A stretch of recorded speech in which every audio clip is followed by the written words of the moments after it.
Assalamualaikum bang, minta maaf ganggu.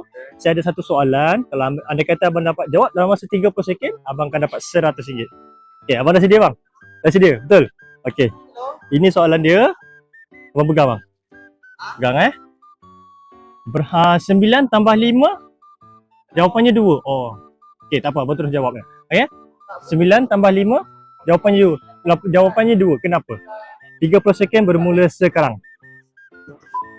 9 tambah 5, jawapannya 2. Kenapa? Alang. Bukan. Awalnya tak tahu lah. Boleh teka lagi? Ni jawapan dia kira nombor ke Okey, apa? okey, macam ni 9 tambah 5, jawapannya 2. Kenapa? Tahu lah. Tak tahu bang Betul, tapi dia simple ni, serius bang. Alhamdulillah, minta maaf bang, dah habis masa. Okey bang, terima kasih minta maaf bang ganggu Okay, so siapa yang tahu jawapan sila komen dekat bawah.